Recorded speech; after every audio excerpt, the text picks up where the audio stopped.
indicando, lo manifestó también el señor Wilmer, que es la empresa la que lo contrató a él, ¿no? Porque era tercero, la que se está haciendo cargo de los gastos. Pero, ¿qué pasa, por ejemplo, partiendo de este tema, si hay una situación adversa? Si ocurre un accidente dentro de una empresa y la empresa no se quiere hacer cargo o te deja un poquito a la deriva. También como ha sucedido el día de ayer, ¿no? Desde Villa María del Triunfo, saber si es que como la familia ahora sí se del dedo, quiere una indemnización que debería ser de tal cantidad. ¿Cómo es que se rige estos parámetros? Exacto. Vamos a entrevistar aquí en el set, vamos a abrir la cámara para que veamos que estamos junto con Franco Musqui, él es abogado laboralista. ¿Cómo está? Muy buenos días. Hola, buenos días. Franco, bienvenido. Gracias. Concretamente, pongámonos en un escenario adverso que de repente el señor que nos está viendo, la señora, le ha pasado. Ocurre un accidente dentro del trabajo. ¿Qué es lo que tengo que hacer el paso, el 1, 2, 3? A ver, en el tema de accidentes de trabajo, habrían creo que dos tipos de obligaciones, ¿sí? Inmediatamente, ¿no? Primero las formales y luego las de fondo. Obligaciones formales, ¿cuáles son? Primero, esto hay que notificarlo al Ministerio de Trabajo. La empresa tiene el deber de notificar este tipo de accidente al Ministerio de Trabajo. Y lo segundo, de registrarlo en el correspondiente, ¿no?, registro que la empresa tiene para accidentes de trabajo. Obligaciones formales inmediatas, tienen plazos, ¿sí?, pero son absolutamente inmediatas al accidente. Luego vienen las obligaciones de fondo, ¿sí?, que son obligaciones ya que tienen que ver con el accidente en sí mismo. Primero, lógicamente, la atención de la víctima, ¿no? Claro, la parte médica. El deber principal de atender a la víctima ocurrido el accidente, ¿no? Sea un incidente, un accidente incapacitante o eventualmente un accidente con causas fatales, ¿sí?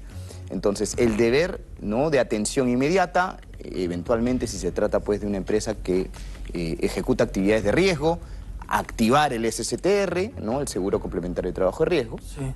Inmediatamente después viene una investigación del Comité de Seguridad y Salud en el Trabajo. ¿Y hay tiempos para esa investigación?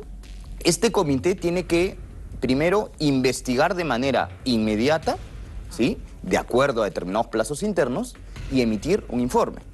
Y este informe tiene que contener conclusiones. Ejemplo, si los trabajadores en ese momento no tuvieron casco, ¿no?, solicitar a la empresa reforzar las capacitaciones en el uso de casco. Por ejemplo, algo muy básico, muy simple, ¿no? Entonces, este comité es un órgano paritario. Esto quiere decir que es conformado por la empresa y los trabajadores. Y esto quiere decir también que es una autoridad dentro de la empresa. Y lo tercero que debe ejecutarse es que la empresa tiene que adoptar medidas correctivas a partir del informe o de las recomendaciones que se efectúen, ¿no? Un accidente siempre va a tener una causa de origen, ya sea atribuible a la empresa, a la negligencia de un trabajador. Ejemplo, ¿no? Yo soy un trabajador que limpia lunas y en ese momento me saco el arnés para mirar mi celular, ¿no?, por ejemplo. Entonces, hay que determinar la causa del accidente para establecer medidas correctivas. Una pregunta. Y esa es la tercera Y obligación. en el caso del señor Wilmer Martínez, por ejemplo, que se ha tercerizado el servicio, que en realidad pasa muchísimo en las empresas que tercerizan. En este caso, ¿cuál es la obligación de la empresa, no de quien le contrata, no a quien le está dando el servicio también? Acá hay que, creo que conceptualizar dos cosas muy relevantes, ¿no? Primero, nosotros tenemos una ley de seguridad y salud en el trabajo. Esta es una ley transversal a todas las actividades formales, ¿sí? Estamos hablando del sector formal. El sector informal tendrá pues una reflexión aparte, ¿no? Pero en este caso, todas las empresas en el Perú necesitan aplicar medidas de seguridad y salud en el trabajo legalmente hablando. Por lo tanto, esta norma, que es una norma muy extensa, ¿no?, tiene un conjunto de obligaciones que tiene que cumplir. Pero dentro de este cuerpo normativo igual también se señala que la empresa principal eventualmente, ¿no?, como concepto, va a responder de cualquier accidente o cualquier incidente que suceda dentro del centro de trabajo. Y hay una presunción. Todo lo que sucede en este set, al ser de mi propiedad, es mi responsabilidad. Porque si Franco vino como invitado, yo debí darle pues un casco si es que veía que había un riesgo, ¿no? Entonces, como es de mi propiedad este terreno, yo voy a asumir. Entonces hay una presunción de que la empresa principal siempre va a ser responsable de lo que suceda. Una presunción no significa que sea una regla absoluta, ¿sí? Pero ¿qué ocurre si vamos más allá y tenemos el caso del grifo y hay una consecuencia muerte, hay un deceso? ¿qué le toca a la familia? Ayer la señora estaba también un poquito desorientada, la viuda, dentro del lugar porque no podía ni siquiera retirar el cuerpo, ¿no? ¿Qué pasa allí, en esas circunstancias? Todo accidente de trabajo va a generar inevitablemente 3 tipos de consecuencias. La primera es una consecuencia administrativa. ¿Qué significa esto? Multas. En el caso de Grifos, seguramente, aparte del Ministerio de Trabajo que podrá fiscalizar, también tenemos la entidad fiscalizadora de hidrocarburos, ¿sí? Entonces, lógicamente, podrían inhabilitar ese grifo para poder seguir, ¿no?, proveyendo gasolina, ¿no?, etcétera. Primera, administrativa, multas. Okay. Segunda, penal, ¿sí? Hay un delito tipificado, vinculado con, ¿no?, el incidente o el accidente que se produce a consecuencia de una negligencia y casi el dolo del empleador, ¿sí? Esto quiere decir, recordemos el famoso caso McDonald's hace ya mucho tiempo, ¿no? En donde generó un antes y un después en la normativa también en materia de seguridad y salud en el trabajo, donde se impusieron multas muy grandes, cierre de locales, ¿no?, y responsabilidad inclusive penal a algunos representantes. Entonces, la responsabilidad penal, lo que dice el trabajador, medio entre líneas, quiero que el responsable se vaya a la cárcel.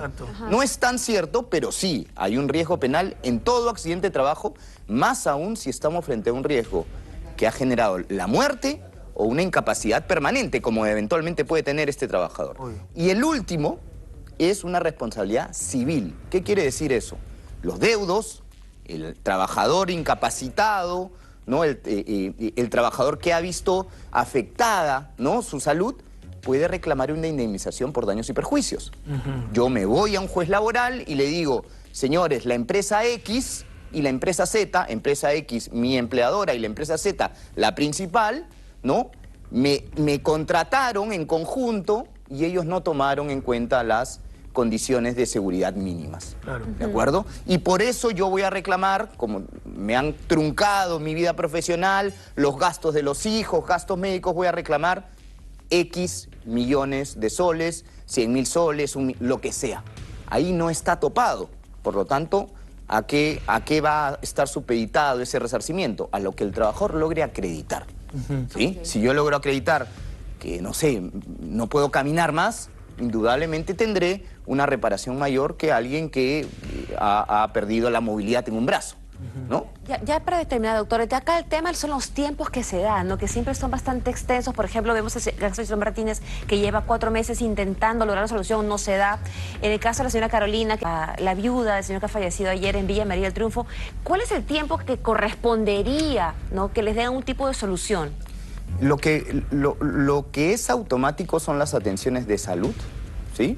Van a estar recibiendo atenciones de salud, el comunicado de la empresa lo decía, ¿no? Estamos detrás un poco de los gastos que se puedan incurrir, eso va siempre, pero lo que sí va a demorar, sin duda, son indemnizaciones, en caso el trabajador vaya por esa vía. Un juicio laboral de indemnización por daños y perjuicios podría demorar 6, 7 años, ¿sí? Eventualmente el tema penal, ¿no? El tema penal, que puede también tener tiempos, ¿no?, un poco ¿no?, relevantes, y el tema administrativo, pues que sin duda en casos así emblemáticos, vuelvo a decir, recordemos el caso McDonald's, que quizás es muy educador para este tipo de situaciones, puede actuar mucho más rápido y puede imponer multas a las empresas y cierres de locales, ¿no? Claro, los casos obviamente son relativos a cómo se da el accidente. Se tiene que determinar también seguramente si es que se están cumpliendo funciones extras para las que uno no había sido contratado tal vez.